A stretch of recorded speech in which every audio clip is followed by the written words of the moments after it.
Padres, religiosas y religiosos de diferentes comunidades que nos acompañan, señoras y señores, muy buenas tardes.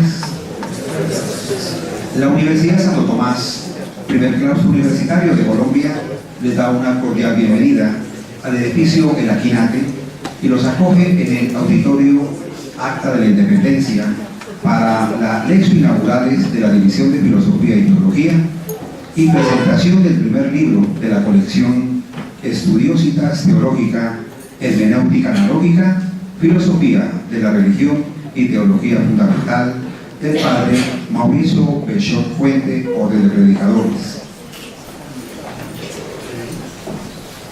Vamos a dar comienzo a esta sesión con la presentación del primer libro de la colección Estudiositas Teológica, Hermenéutica Analógica, Filosofía de la Religión y Teología Fundamental, del padre Mauricio Bechot Fuente, Orden de Predicadores, por el padre Samuel Elías Borero Buitrago, decano de la División de Filosofía y Teología.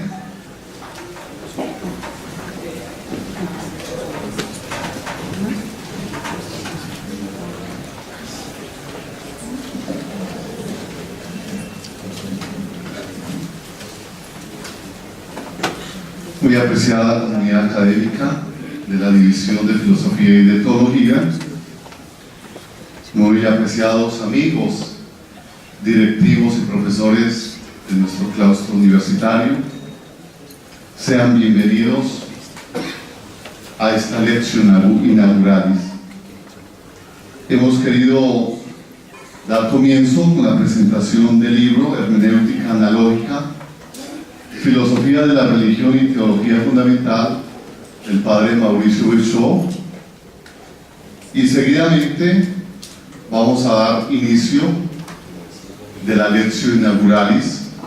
Hemos simplemente de manera metodológica cambiado el orden, puesto que el padre Carlos Mario Alzate quisiera estar y se le ha dificultado llegar en este momento.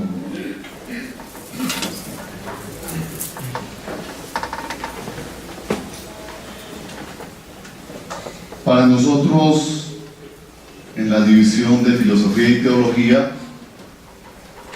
es de gran orgullo académico presentar esta colección que lleva el nombre de Estudiositas Teológica. La teología pertenece a las primeras intenciones formativas que tuvo la Orden de Predicadores al fundar en 1580 la Universidad Santo Tomás. Como se narra en sus orígenes, unos años antes de la fundación del claustro universitario, directamente en 1571, como estudio superior ya se enseñaba humanidades, filosofía y teología. Este quehacer teológico estuvo vivo y presente con la entrega de títulos académicos de doctorado en teología, licenciatura en teología y bachillerato en teología hasta el año 1863, con la supresión de la Universidad Santo Tomás. Luego, en 1965, con la restauración de la universidad, las humanidades y los estudios teológicos han estado presentes en la vida académica de los distintos programas. Por último, en junio 13 del año 2011, con la restauración de la Facultad de Teología, se vuelve a dar una gran visibilidad al quehacer teológico en la vida universitaria y al servicio de la formación de la inteligencia y de la evangelización de la sociedad colombiana. En esta dirección institucional y con miras a fortalecer continuamente el pensamiento teológico y animar la investigación y el estudio en nuestra Facultad de Teología, se ha creado la colección Estudiositas Teológica, cuyo propósito de esta colección es difundir la producción teológica de temas relacionados con la investigación y la presencia destacada de reflexiones en el campo teológico interdisciplinar de los distintos actores de la academia. Así, esta publicación se abre a las diferentes áreas de la teología y al diálogo con otras disciplinas, entendiendo que todo saber aporta mucho al conocimiento de la verdad del hombre, del mundo y de Dios. Justamente tomó una frase del maestro general de la Orden de Predicadores, Padre Bruno Cadoré, cuya visita canónica el año pasado nos dejaba una carta y allí dice: la Universidad Santo Tomás ofrece una oportunidad magnífica para estudiar la teología de tal manera que establezca un diálogo con las demás disciplinas y conocimientos. Es propio de la tradición de la Orden de Predicadores profundizar en los misterios de la fe mediante la razón humana y en diálogo con las ciencias y la cultura.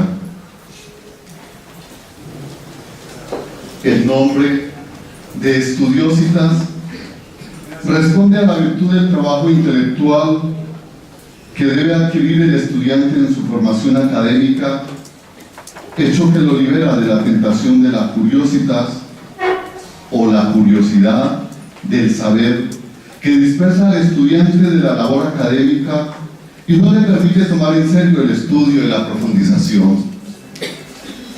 El término teológica da cuenta de la orientación fundamental de la teología que busca guiar en el medio universitario la Facultad de Teología, es decir, una fe razonada a la luz de la cultura de nuestros días y de la realidad social de nuestro país.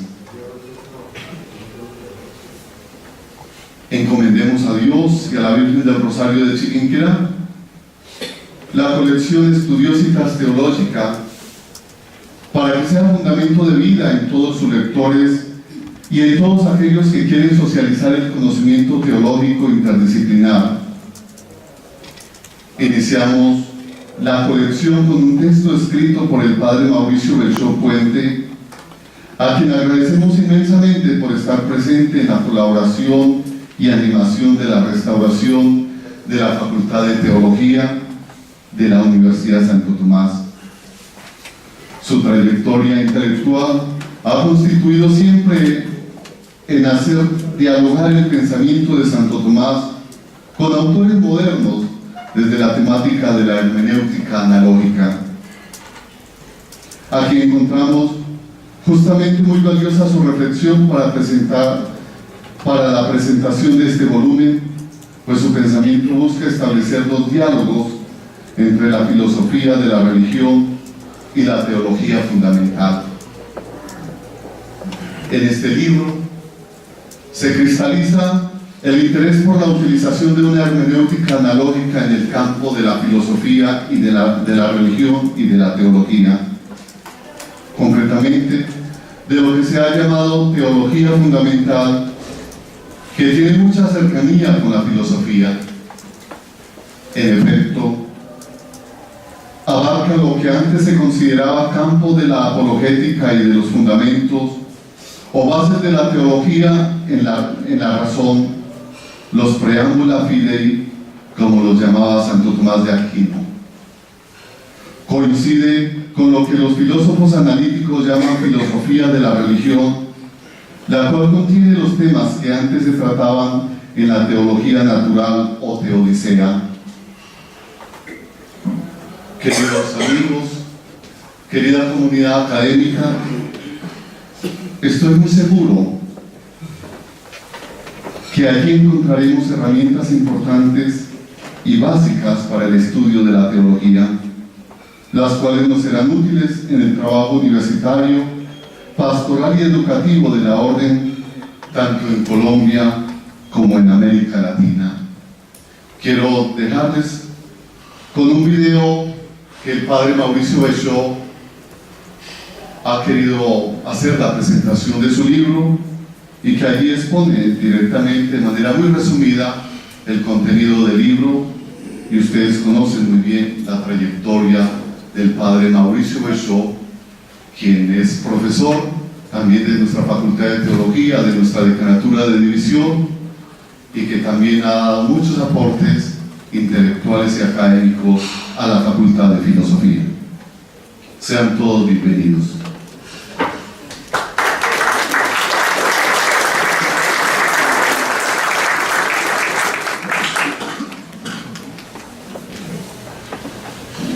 La tradición doctrinal de nuestra orden, marcada por la preocupación de la investigación en común, reconoce la autonomía respectiva de la filosofía y la teología, al tiempo que concibe las dos disciplinas como íntimamente relacionadas.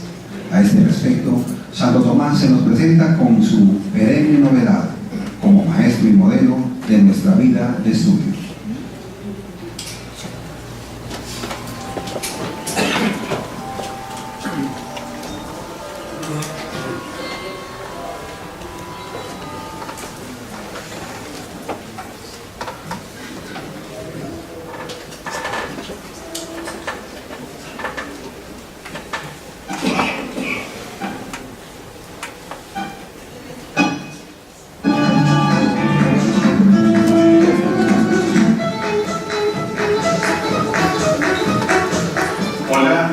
Soy Mauricio Bechó, filósofo y teólogo dominico de México, y tengo el agrado de presentar el libro que va a dar inicio a una colección muy interesante, por la cual felicito a la Facultad de Teología de la Universidad de Santo Tomás, aquí de Bogotá, de Colombia.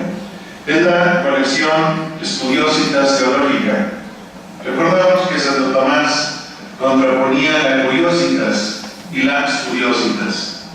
La Curiositas en la zona teológica es el afán de novedades, el afán de cosas vanas, de enterarse por enterarse.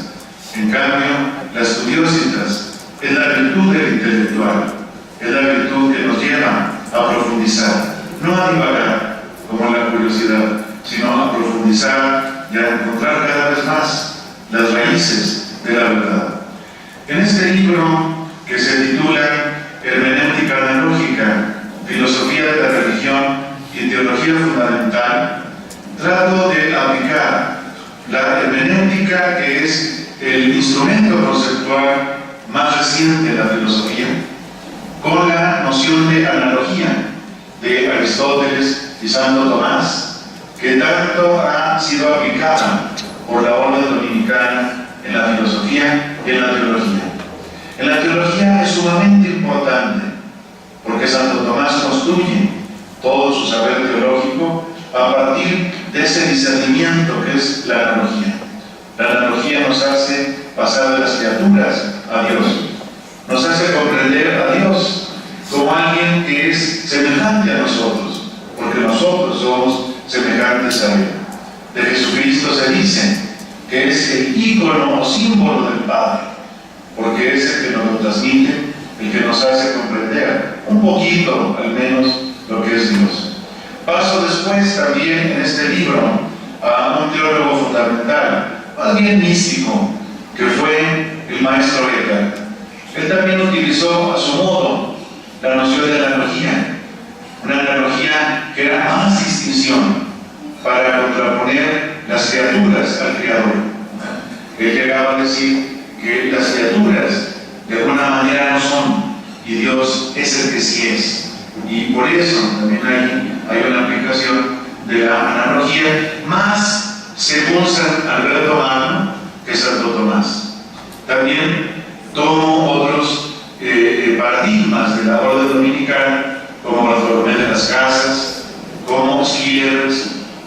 Hago también una pequeña incursión en la teología de la liberación, porque también fue usada la misma analogía, solo que ahí se le llamaba analéctica, porque era la analogía empotrada en la dialéctica, o si se prefiere, la analogía dinamizando de otra manera diferente la dialéctica misma.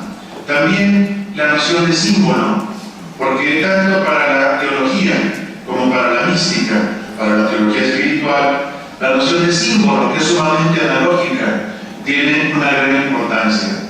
Yo creo que también es importante, y eso me dediqué un poquito a hacer, lo que ha sido la analogía en la historia de la teología de la orden, hasta llegar a un gran teólogo que hubo en la Universidad de Friburgo de Suiza, que fue Jean-Hervé Nicolas, que tiene un libro, Dios conocido como desconocido, Dios connu como inconnu, porque siempre Dios nos va a quedar en el misterio, en la lejanía de la profundidad, pero no en una oscuridad completa.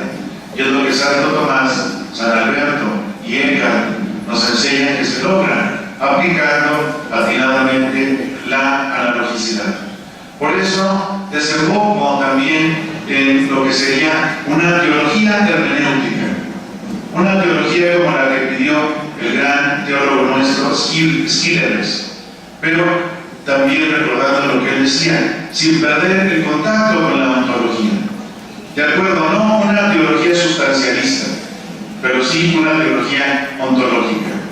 Una teología hermenéutica, de acuerdo, pero que recupere lo más esencial de lo que nos enseñó Santo Tomás. Esa parte, esa base, esa fundamentación ontológica que nos da el conocimiento de Dios. Y también, finalmente, abordo la noción de imaginario en la propia teología, que desemboca en el gran pensador Girard. Él, con la noción de mímesis, ha hecho una gran aportación porque nos da la captación de que la analogía no nada más sirve para entender teológicamente a Dios, sino para comprender teológicamente al prójimo, al otro, porque es nuestro semejante, nuestro análogo. Por eso hacemos una mímesis social. En nuestro imaginario social buscamos siempre la aproximación, la asimilación o la semejanza con el otro. Es lo que nos permite amarlo, pero también cuidarlo, odiarlo, por la rivalidad, por la violencia en la religión, por el chivo expiatorio, por todo lo que hace que al querernos asemejar al otro nos cause también envidia, celo, etc. Nos lleva a una actitud no de rivalidad, no de violencia sagrada, sino de aceptación del otro. Y yo creo que esto nos hace redondear lo que ahora necesitamos como teología fundamental, es decir, como fundamentos del pensamiento para hacer teología significativa para el hombre de hoy. Hay algo más que me gustaría puntualizar. En esto que llamamos tardomodernidad o posmodernidad, hay un resurgimiento del interés por lo religioso. Tenemos una oportunidad, tenemos ahí un espacio para poder presentar nuestro mensaje. Ha habido un resurgimiento de la religiosidad en la posmodernidad. Ya simplemente lo que dice Derrida acerca de la religión, Eugenio Díaz, que también dice que necesitamos ahora nuevamente el ámbito de lo religioso. Y Gianni Vattimo, que incluso vuelve al catolicismo a su manera, pero se replantea nuevamente los valores y los conceptos del catolicismo.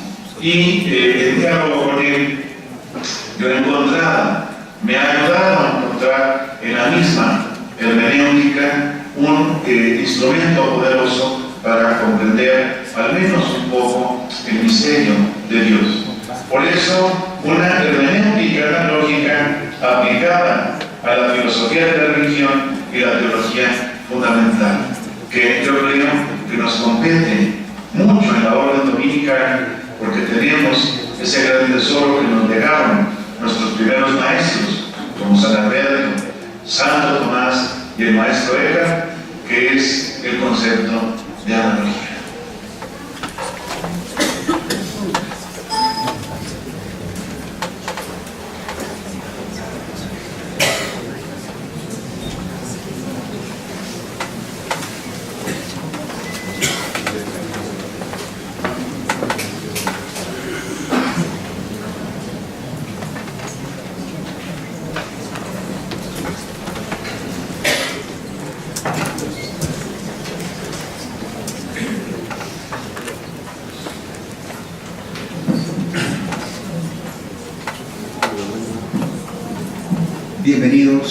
la lección inauguralis de la División de Filosofía y Teología.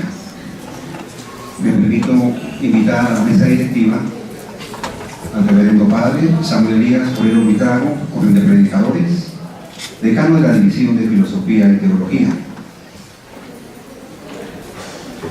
Padre Germán Correa Miranda, orden de predicadores, conferencista en la tarde de hoy. Doctor Freddy Santamaría Velasco, decano de la Facultad de Filosofía y Letras. Doctor Patricio Merino Veras, director del programa de Teología.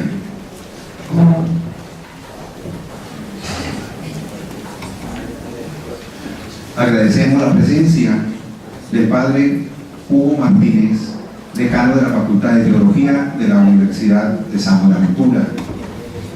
De igual manera, al reverendo Padre Jairo Suárez y señora de la Iglesia Luterana de Colombia, a la hermana Mirta Pisani, delegada del señor Cardenal Rubén Salazar, arzobispo de Bogotá, Padre Jairo Mayorga, representante del Obispado Castrense, Padre Adolfo Vera López, párroco de Nuestra Señora de Lourdes. Y a ustedes, bienvenidos a esta lección inaugural de la División de Filosofía y Teología. El programa previsto para esta tarde es el siguiente. Primero, himno nacional de la República de Colombia. Segundo, himno de la Universidad Santo Tomás. Tercero, conferencia Un teólogo religioso Santo Tomás, por el Padre Germán Correa Miranda, orden de predicadores. Y tendremos al final un acto social organizado por la universidad. Los invito a todos a estar de pie para que entonemos el himno nacional de la República de Colombia.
Himno de la Universidad Santo Tomás.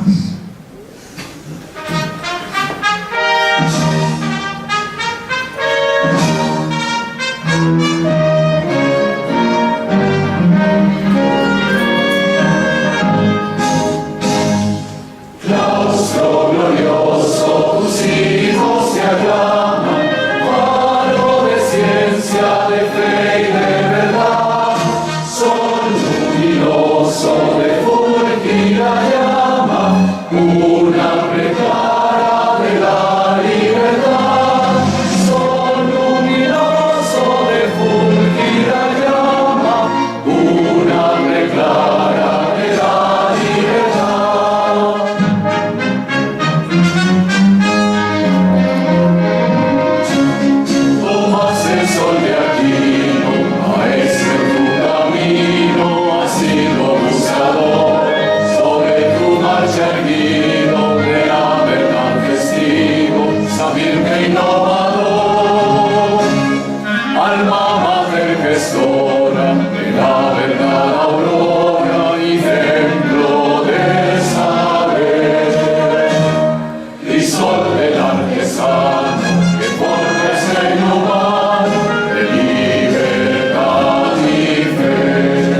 tus hijos te aclaman, faro de ciencia, de fe y de verdad, sol luminoso de fulgida llama, una ave clara de la libertad, sol luminoso de fulgida llama, una ave clara de la libertad.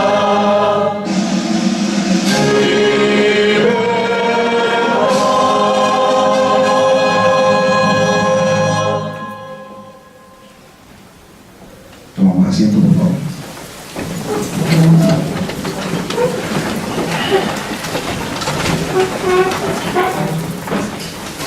Conferencia a un teólogo religioso, Santo Tomás, por el padre Germán Correa Miranda, orden de predicadores. Invitamos al padre Samuel Villacuero para que haga la presentación del conferencista. En nombre del padre Carlos Mario Alzate, rector general de la universidad, de los vicerrectores, les damos a ustedes una cordial bienvenida. Hemos querido invitar al padre Germán Correa Miranda, quien de manera cercana, muy familiar, quiero hacer esta presentación y sobre todo reconocer en él que siempre uno, cuando habla con él, siempre hay un tema teológico. Y creo que es también de su dedicación en su vida intelectual a la teología. El padre Germán nació en Tenjo, Cundinamarca, sacerdote dominico, asignado al convento Enrique Lacordaire de Medellín, Antioquia. Recibió el título de lector en teología y de licenciado en teología en Friburgo, Suiza. Es también licenciado en Sagrada Escritura por la Pontificia Comisión Bíblica Vaticana. Ha sido profesor de Sagrada Escritura y de lenguas clásicas en el Estudium General y profesor de teología en algunas instituciones de educación superior, consultor de la Conferencia Episcopal de Colombia y de otras instituciones eclesiales. Y pues yo no continúo porque él ha querido que su presentación sea muy simple, porque él sigue las huellas del Papa Francisco. Padre, sea bienvenido, nos alegra tenerlo, usted ha sido nuestro profesor, usted ha ido creando también una escuela y creo que frutos de esta facultad de teología también se deben a sus ideas, a su trabajo intelectual y esa palabra que siempre en sus labios, en su boca, profiere para hablar de la Sagrada Escritura, sobre todo de Dios. Bienvenido, Padre. Yo empiezo con un sencillo saludo, como dice el Papa, como el Papa Francisco nos está acostumbrando a hacerlo. Buenas tardes. Y así empezamos a tratar de este teólogo religioso, Santo Tomás. Vamos a verlo en acción,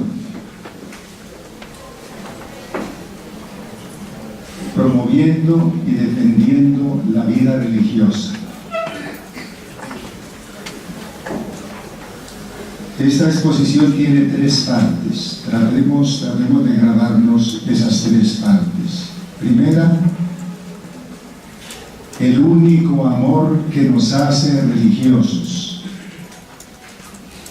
Bueno, yo digo nos hace religiosos porque yo me uno a todos los hermanos de hábito de Santo Tomás de Aquino. Entonces, primero, el único amor que nos hace religiosos. Segunda parte, para que ese amor sea perfecto, profesamos los consejos evangélicos.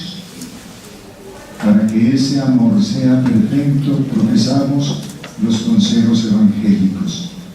Y tercero, vocación especial a la caridad y especialización en la misericordia. Vocación especial a la caridad y especialización en la misericordia. Primero pues, el único amor que nos hace religiosos. Esta primera parte es un poco más general y vale no únicamente para los religiosos, sino para todo el que quiere amar a Dios, según Santo Tomás. Nosotros creemos en un solo Dios y de manera semejante podemos afirmar que creemos en un solo amor. Empecemos por considerar lo que es el amor a Dios y lo que es su conocimiento. Y así podemos reconocer el puesto que en ellos ocupa el amor a nuestro prójimo. Algunas dificultades nos impiden entender esta unidad de la caridad y quizás más aún aceptarla. Y ante todo nos lo impide la idea más relativa al conocimiento y favorita de los tomistas, de que no podemos llegar a Dios si no es a través de lo visible y sensible. Pero no podemos igualar aquí la actividad de la voluntad con la de la inteligencia, tan opuestas en su orientación hacia las personas y las cosas. En la actividad del entendimiento, comillas, después haré sencillamente así, la imagen de las cosas entendidas está en el que las entiende. Por el contrario, la actividad de la voluntad se cumple en el hecho de que la voluntad se inclina a las cosas mismas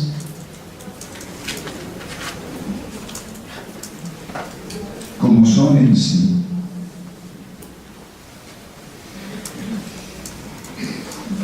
Veamos estos dos brevísimos pasajes del artículo en el que Santo Tomás se pregunta si Dios puede ser inmediatamente amado en esta vida. El primer pasaje parte de la facultad que tiende directamente a Dios, es decir, de la facultad de amar. El segundo, como para redondear el pensamiento, empieza por el otro extremo. El amor, acto de la facultad afectiva, tiende ante todo a Dios, incluso en esta vida.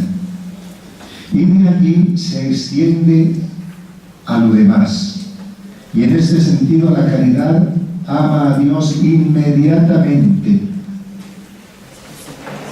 Y lo demás lo ama Dios mediante. Así dice en latín, mediante Deo. Pero el conocimiento procede a la inversa, pues por lo que no es Dios, conocemos a Dios, llegando por los efectos a su causa. En resumen, dice el otro pasaje, el conocimiento, comenzando por las criaturas, tiende a Dios, y el amor, comenzando por Dios como fin último, se vierte sobre las criaturas. La caridad es una sola, y si amamos al prójimo no puede ser sino por Dios. El amor de Dios es la razón de ser del amor al prójimo. Desde luego que hay que hacer valer también lo que dice el apóstol San Juan: quien no ama a su hermano a quien ve, no puede amar a Dios a quien no ve. De todas maneras, comenta el doctor Angélico, no hay que confundir ahí la causa lógica con la causa real. Y escribe: de dos maneras es algo causa del amor. Una, en cuanto hay en ese algo una razón para amarlo. Y de esta manera, la bondad es la causa del amor, porque cuando se ama algo, es por tener una bondad que atrae. La segunda manera de ser algo causa del amor es por ser ese un camino que se ofrece para llegar a amar. Por lo cual, Si alguien no ama al prójimo, se le puede arguir que tampoco ama a Dios. Y no porque el prójimo sea más digno de amor, sino porque es lo primero que se ofrece a nuestro amor. En cambio, Dios es más digno de amor por su mayor bondad. Pero quedaría todavía por aclarar por qué entonces sobre el amor hemos recibido dos mandamientos. El teólogo de Aquino, que no soslaya ninguna cuestión, también aborda este argumento. Esta dualidad se debe a que los preceptos versan directamente sobre actos virtuosos y no sobre hábitos virtuosos. Y así, del hecho de que son dos los preceptos de la caridad, no se desprende una dualidad de hábitos, sino una dualidad de actos, que sin embargo, debido a su razón formal, pertenecen a un mismo hábito. Razón formal, ratio formalis. Al prójimo lo queremos con el amor de Dios. Será pues en esto un influjo recíproco. Por una parte, el que ejerce las virtudes puestas en primer plano por Santo Tomás sobre los mandamientos puestos en primer plano por el catecismo.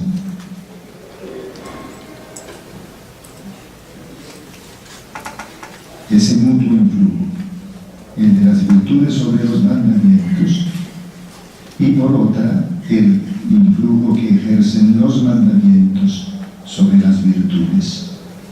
En palabras sencillas, podemos decir, en conclusión de esta primera parte, que a los hermanos, al prójimo, los podemos amar si amamos a Dios primero, teniendo en cuenta, sin embargo, que en cuanto al conocimiento de Dios, primero necesitamos conocerlos a ellos para llegar a conocer a Dios, para llegar a conocerlo, no para seguir conociéndolo y amándolo. Y así pasamos a la segunda parte. Para que ese sea un amor perfecto, profesemos los consejos evangélicos.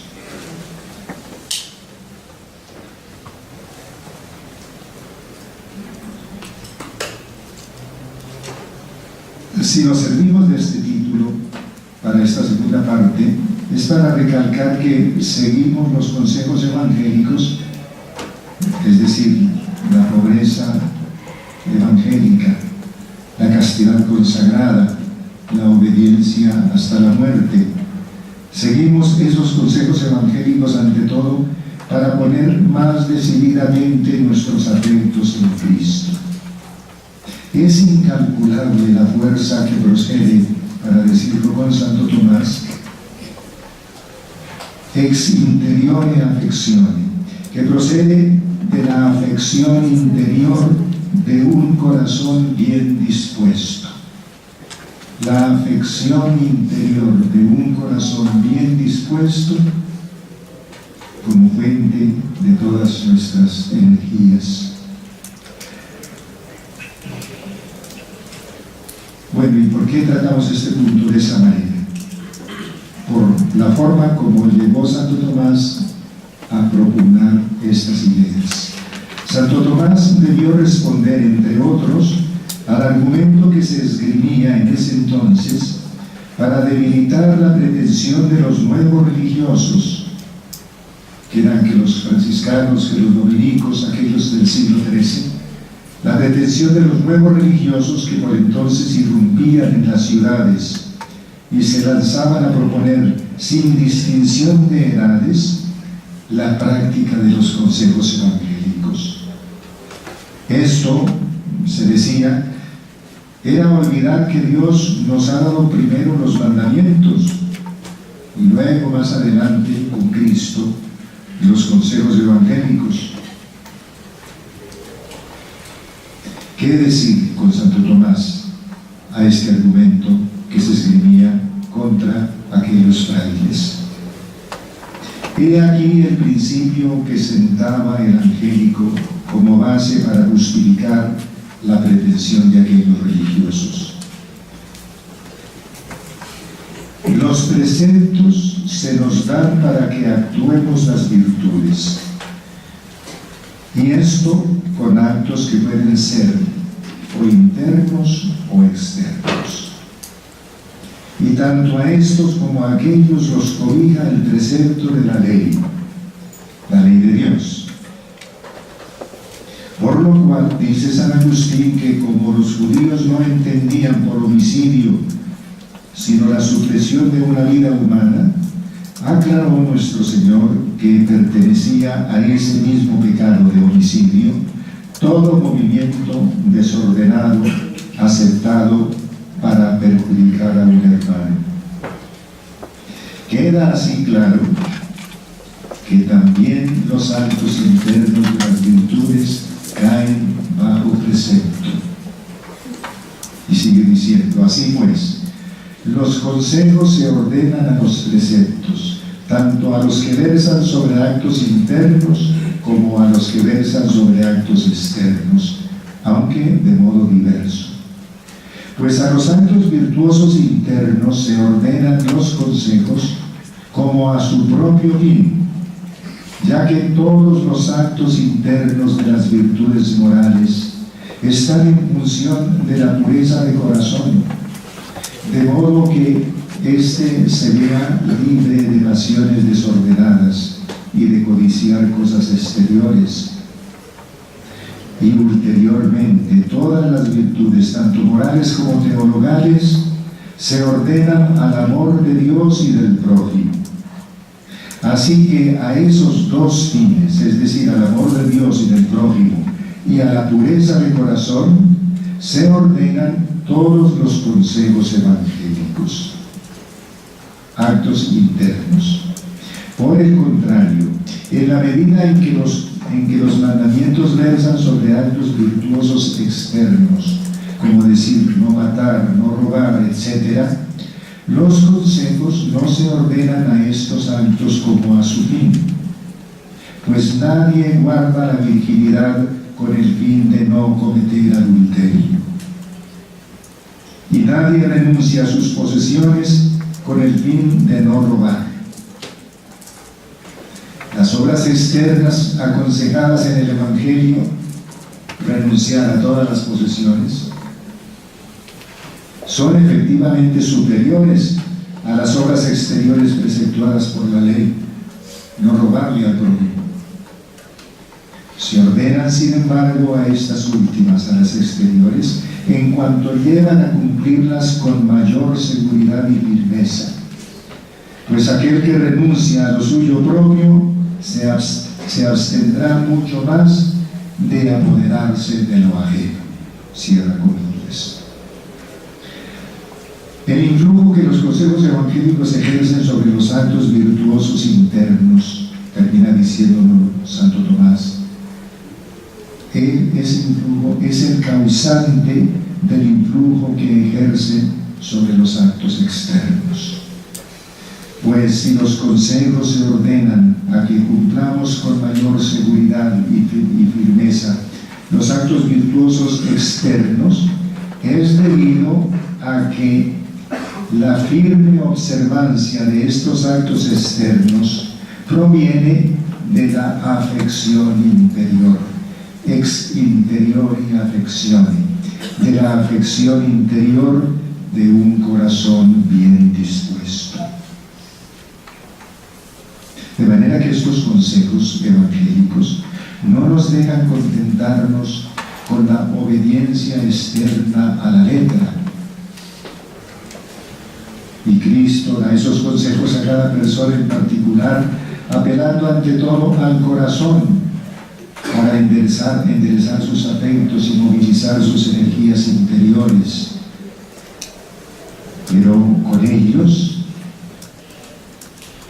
le da también como estímulo sensible o anticipo la seguridad y la determinación en la observancia externa de los mandamientos.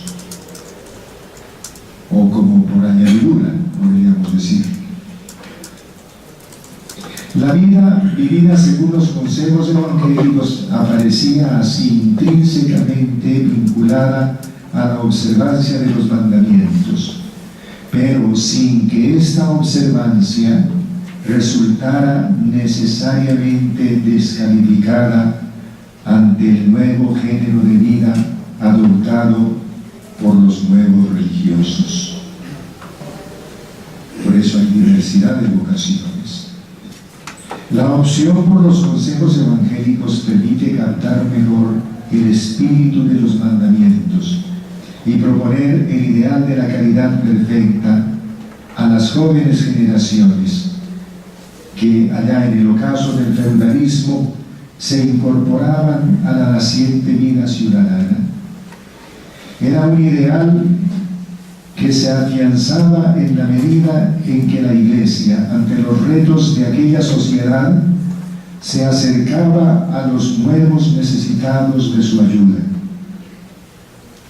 Movilizada por tantas formas de miseria que iban apareciendo, la caridad se canalizaba hacia formas nuevas de misericordia. Y con ello, la vida religiosa pudo revelar nuevas virtualidades e ir diferenciándose más y más según las obras de misericordia que aquella caridad inspiraba. Hay algunas órdenes religiosas, lo comprueba Santo Tomás, y lo comprueba avisorando algo de las necesidades que harían surgir nuevas comunidades religiosas. Hay algunas órdenes religiosas, pues, instituidas para servir por la acción al Dios hecho hombre en los miembros de su cuerpo, como son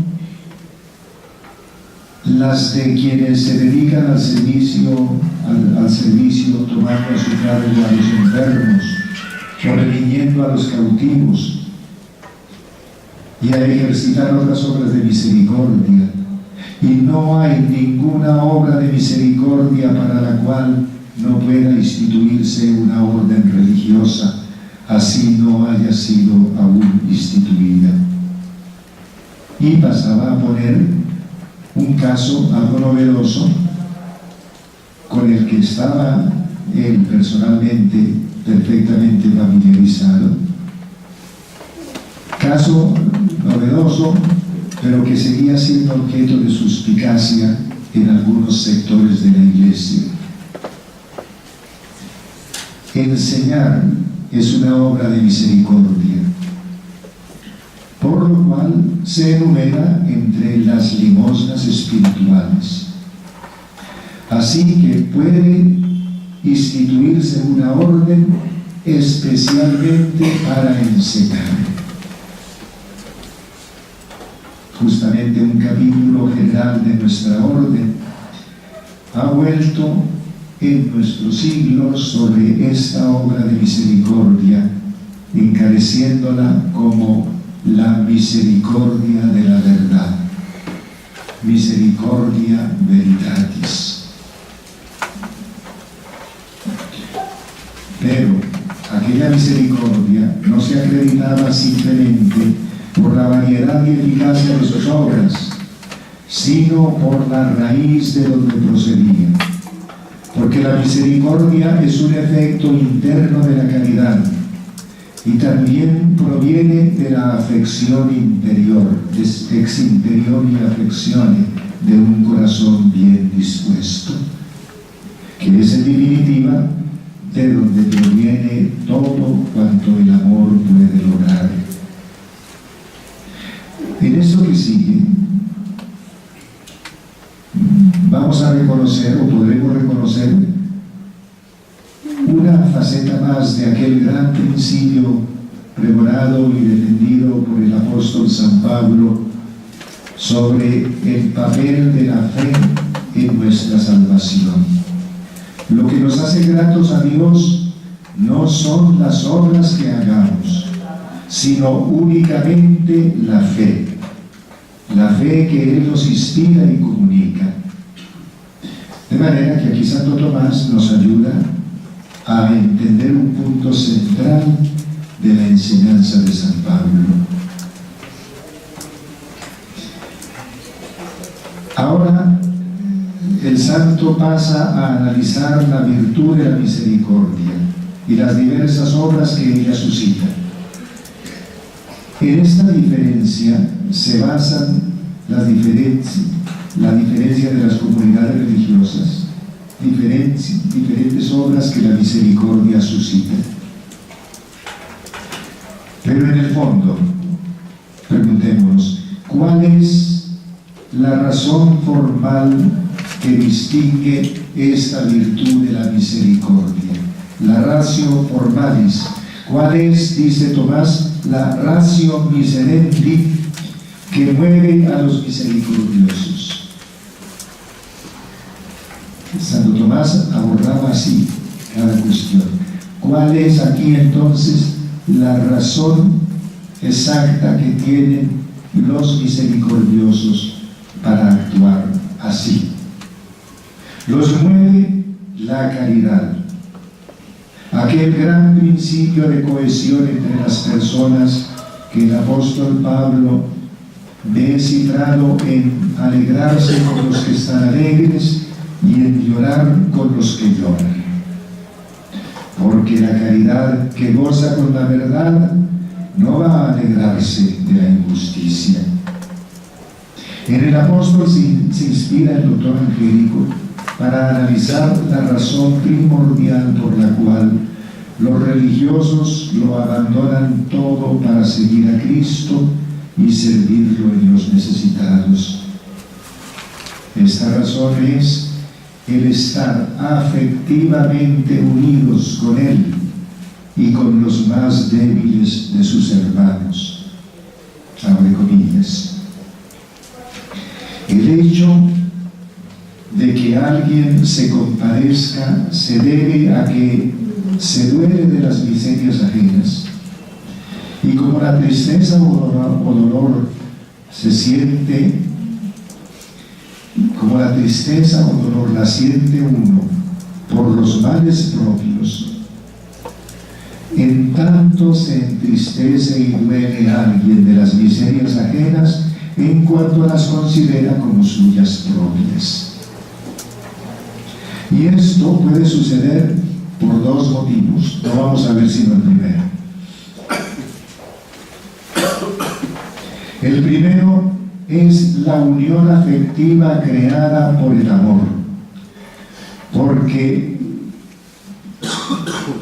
como el amante siente al amigo como si fuera él mismo, el mal que sufre el amigo lo considera como suyo propio, y por eso se duele de él como de su propio mal. De ahí que Aristóteles, en la Ética, entre otras señales de la amistad, pone el sufrir con el amigo. Y el apóstol en la carta a los Romanos habla de alegrarse con los que están alegres y de llorar con los que lloran. Esta primera forma de sentir como propias las miserias ajenas la crea el afecto que une a los amigos, y es la que se ha venido haciendo más profunda y universal con el cristianismo. Los paganos, como los conoció y los describió San Pablo en su tiempo y dentro de los condicionamientos de su mundo, resultaban vivir sin afección, sin misericordia, como dice en el capítulo 1 de la carta a los Romanos. Esos paganos vivían sin afectos y sin misericordia. Ni los más grandes pensadores aceptaban que la misericordia pudiera ser de aplicación universal. ¿Por qué? Porque ella será siempre una afección que se sufre, y que se sufre cuando quedamos afectados por miserias ajenas, que es como quedar con el corazón llagado. Y eso no le gusta a nadie si no está más o menos o no trata de estar identificado con Cristo en su pasión. Y llegamos así al tercer punto. Entonces, el único amor que nos hace religiosos es el amor de Dios. ¿Cómo así? Santo Tomás lo dice, porque él piensa en el hábito virtuoso, en la virtud, y no parte de los dos mandamientos. Ahora, para que ese amor sea perfecto, pueda ser, llegue a ser perfecto, profesemos los consejos evangélicos en la medida en que podamos hacerlo. Y ahora, tercer punto, vocación especial a la caridad y especialización. Ustedes que están en la universidad piensan siempre, ¿qué especialización? Vocación especial a la caridad y especialización en la misericordia. Todo esto nos lleva al vínculo de caridad que une a todas las comunidades religiosas sin nivelarlas y dándoles más bien una fisonomía particular a cada una. La misericordia que dicta el fin especial de cada comunidad es ella misma una virtud especial, distinta de la caridad sin dejar de ser un efecto interno suyo y como sus propias entrañas. La caridad es una virtud especial. Efectos muchos. Efecto interno solo la misericordia.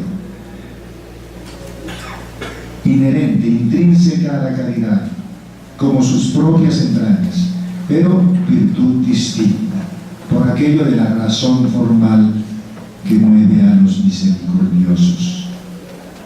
Es necesario tener clara la razón de ser de un fin especial que los padres dominicos, que los padres franciscanos, que las hermanas dominicas de esta, de aquella congregación y así sucesivamente. Es necesario tener clara la razón de ser de un fin especial dentro como las entrañas y no al lado, dentro de la perfección de la caridad, que es el fin común y principal de la consagración religiosa. Entonces, fin común y principal, perfección de la caridad, fin especial de cada comunidad religiosa, será distinto de una a otra en la medida en que son distintas las obras de misericordia, pero las obras de la misericordia son las entrañas de la caridad. Los dominicos, si miramos nuestras primeras constituciones, las de 1216, eran bastante claras en esta forma de fijar que el fin de nuestra vida consagrada y luego la especialidad. Fuimos especialmente fundados para la predicación y la enseñanza. Pero, y ahora lo tendremos igual de claro, desde los años 30 del siglo XX se hicieron ajustes a nuestras constituciones y hay que preguntarse si realmente sigue siendo esto igual de claro en nuestras actuales constituciones comparadas con las constituciones primitivas. Esto trata de estudiarlo este servidor en una obra que publiqué el año pasado y que se titula Dominicos, orden que vive la vida misma de los apóstoles, pues que lo aclaren más las constituciones. Ese librito está editado, pero está también en el sitio web de la provincia de los Dominicos, opecolombia.org. Hay que todavía perfilar la cosa, pero allí hay 4 proposiciones para hacer algunos arreglos en la casa. Me refiero a la primera y a la cuarta de esas proposiciones, porque allí está de por medio lo que entendemos por fin principal y por fin especial. Valga el comercial y seguimos. La correcta apreciación de estos que se han considerado 2 fines se ha vuelto una cuestión de particular urgencia en la actualidad. En este asunto de los fines o vocaciones han influido mucho en la conciencia de los católicos 2 grandes ideas difundidas por el Vaticano II. Una, la de la vocación universal a la santidad en la Iglesia, según la Lumen Gentium. Y la otra, ampliados aún más los horizontes a la humanidad entera, la de la idea de la vocación única, que en últimas es el destino de todos los humanos, de la Constitución Gaudium et Spes. Maravillas esas. Todos los creyentes llamados a la santidad, vocación única y universal. Y si queremos todavía ampliar las dimensiones, vocación de toda la humanidad a un solo destino. ¿Y cuándo va a acabar o cuándo va a empezar a entender toda la humanidad esa vocación que nosotros le reconocemos?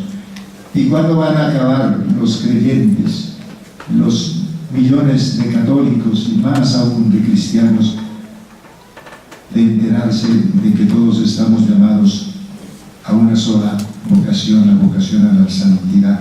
Entonces, digo yo, que parecería que a los religiosos, porque antes hablar de vocación era hablar de vocaciones, que los dominicos y demás, parecería que a los religiosos no les queda otra vocación que los diferencie entre sí y de todos los demás, si no es la vocación implicada en el carisma específico de cada instituto. De aquí uno de los efectos colaterales del concilio.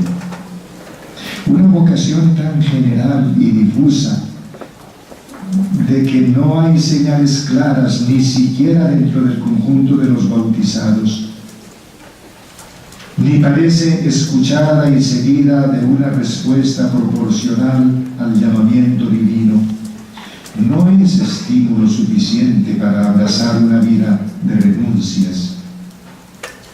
Y por otra parte, los solos carismas se quedan por debajo del plano teologal propio de la perfección cristiana. Vamos pues a ver, ya nos vamos acercando hacia el final. Vamos a ver, en primer lugar, qué papel desempeña el llamado fin principal de las comunidades religiosas y cómo se articula con el fin especial de cada una. En primer lugar eso.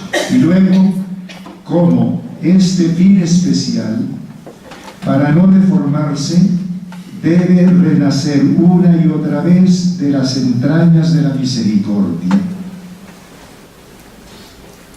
Ante las nuevas acepciones de lo que significa vocación a las que acabamos de referirnos, los religiosos, toditos, sin distingos, digamos así, debemos cerrar filas.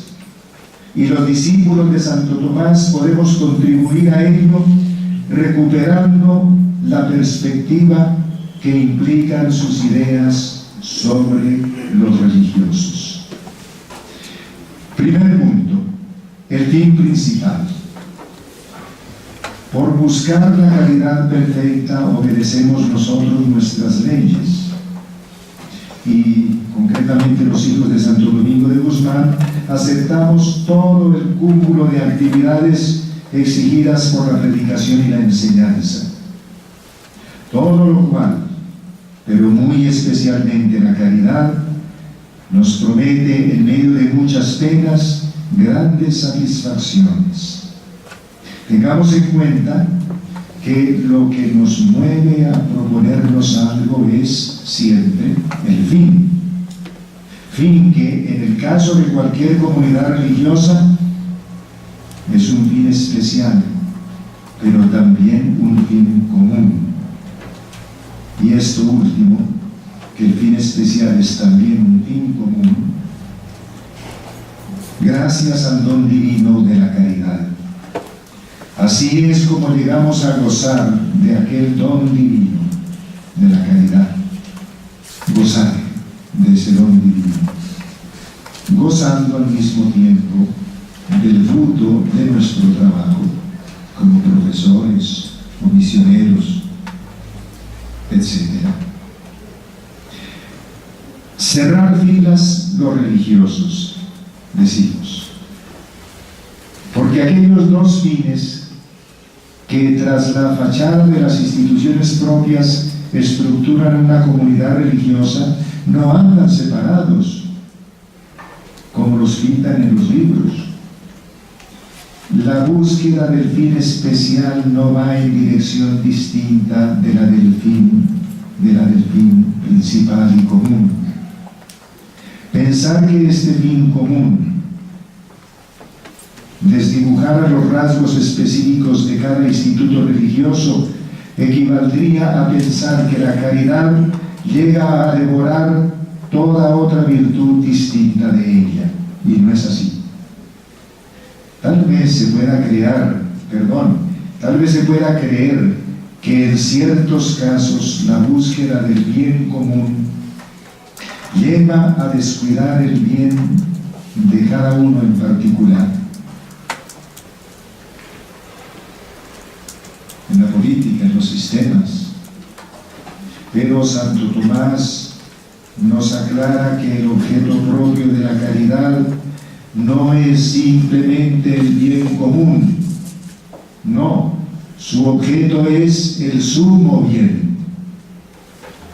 Y este bien es el polo de atracción que armoniza todas las virtudes adquiridas o infusas de quien se deja conducir por el amor, y les da una fisonomía común que las hermana y les infunde la savia que las hace fructificar para la vida eterna.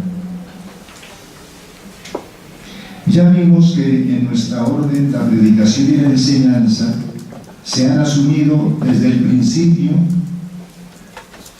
como una obra de misericordia.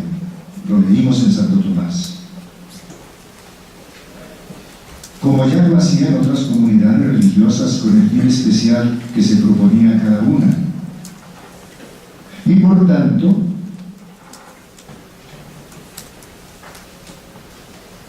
asumimos ese fin a impulsos del amor a Dios, que lleva entrañada en su propio seno la misericordia. Pero no basta con referirnos al momento de la fundación de nuestra orden. Esas constituciones estaban muy bien hechas en 1216, esos primeros dominicos, qué maravilla. Para no deformarse este fin especial, con todas las virtudes que para alcanzarlo moviliza la caridad, debe renacer una y otra vez de las entrañas de la misericordia. Y este es el segundo punto que desarrollamos aquí para terminar nuestra exposición. No basta conservar las obras catalogadas como propias de nuestro carisma. Quizás hoy sean más actuales que en su tiempo las cautelas que trae Santo Tomás a propósito hasta de las obras exteriores de misericordia. Cito un par de estas cautelas. cuando establece la comparación del amor con sus efectos externos, llega él a esta afirmación: uniéndonos a Dios por la afección, la caridad nos asemeja a Él, y en este sentido es preferible a la misericordia, que nos asemeja a Él únicamente por la semejanza de nuestras obras con las suyas. Y esta otra cautela. En este mismo contexto nos dice también la misericordia, y con ella sus obras, es la virtud más grande de todas las que benefician a nuestro prójimo. Incluso toda vida cristiana, en cuanto a las obras exteriores, se resume en la misericordia. Sin embargo, la afección interior de la caridad que nos une a Dios prevalece sobre el amor del prójimo y sobre la misericordia para con él. Cierro comillas. Señal es esta de que la misericordia como tal no se ata a ninguna de las formas externas de que la vemos revestida. Pudiera ser que, al asumir el Estado lo que eran las banderas de la misericordia, teman muchos religiosos que se vayan a quedar sin piso y le retiren sus afectos a la Iglesia para pasarse a las filas del Estado, aparentemente mejor proveedor, como si no quedaran siempre en la sociedad necesidades que el Estado no puede satisfacer de inmediato. No se daría este paso, este desacertado paso, tan a la ligera, si los institutos religiosos en su gobierno o en la formación de sus miembros no hubieran privilegiado por sobre la perfección de la caridad su fin propio y especial. ¿Cuántos religiosos seguirán haciendo a la idea de que nuestras obras son ante todo instituciones de utilidad común, dejándolas indefensas ante el empuje de los estados que van creando su propia beneficencia, materialmente muy parecida a aquellas obras de la Iglesia? Beneficencia que, sin embargo, nunca tendrá el alma de las iniciativas que van naciendo de las entrañas de la misericordia. Hoy prevalecen en nuestras preocupaciones el lenguaje de la justicia y de los derechos humanos. Esperemos que esto no signifique la capitulación de la caridad cristiana. Muy oportunamente hacía valer los derechos de esta un cardenal, el cardenal Echegaray, en un coloquio romano sobre la caridad, donde decía esto: el proceso más inicuo abierto a la caridad es el tramitado en nombre de la justicia. Es cierto que la justicia de hoy con frecuencia era la caridad de ayer. Es cierto que la caridad de hoy debe convertirse a veces en la justicia del mañana, y hemos de hacer lo posible para favorecer este tránsito. La caridad exige la justicia, pero la supera. El leproso tiene el derecho al tratamiento de su enfermedad, pero no tiene el derecho al beso que le da Francisco de Asís, beso que sin embargo le es igual de necesario. Para expresarse así, el cardenal tomaba pie en las proclamas de quien vino a ser el primer presidente de Cáritas Internacionales, Monseñor Jean Rodin, que resumía su lucha en la ambiciosa consigna según la cual la caridad de hoy es la política del mañana. Mencionó el cardenal Echegaray primero la justicia de hoy, que con frecuencia era la caridad de ayer. Pongamos por caso como ilustración la gesta de los primeros misioneros dominicos que llegaron al Nuevo Mundo en 1510 y por ahí derecho siguieron hasta el confín de la tierra, hasta Filipinas, Japón, etc. Ellos venían en nombre de la misericordia, no en nombre del derecho internacional, que no existía. Este derecho sería más bien uno de los frutos de su labor evangelizadora. Los movía un espíritu profético, y a los profetas hemos de empezar por devolverles el sentido literal que tuvieron en su tiempo esas profecías, so pena de anacronismo. Y el cardenal mencionaba enseguida la caridad de hoy, que debe también preparar la justicia del mañana. Forma esta última, cuya paternidad se la reconocemos los dominicos a uno de los maestros de nuestra orden, el padre Gillet, y que nos interpela más directamente a nosotros, que hemos venido a buscar en la vida religiosa la caridad perfecta. Porque en este ideal, y repitiéndonos aquella fórmula, nuestra caridad de hoy debe preparar la justicia del mañana. En esta fórmula podemos presentir y presagiar el reino de la justicia prometido en el Sermón de la Montaña. Ya vamos a terminar.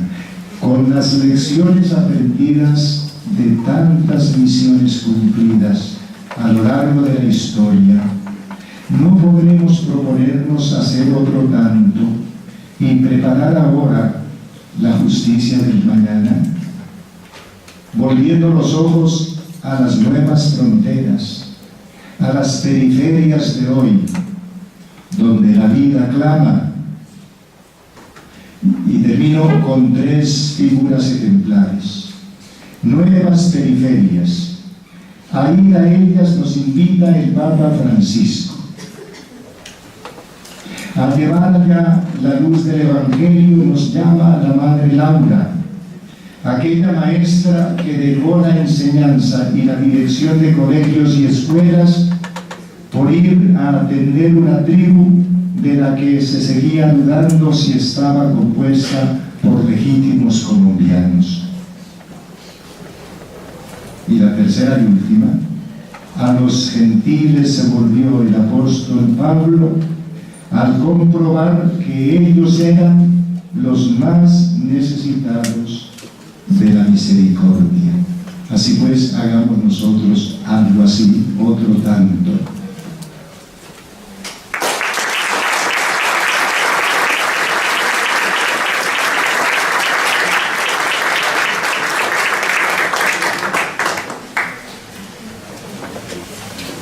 Agradecemos al Padre por esta lección inaugural. Invitamos a nuestros asistentes para que adquieran el libro Hermenéutica Analógica, Filosofía de la Religión y Teología Fundamental del Padre Mauricio Bechor Puente, que está ubicado en el stand a la salida de este auditorio. La Universidad Santo Tomás y la División de Filosofía y Teología agradecen su asistencia a esta lección inaugural y los invita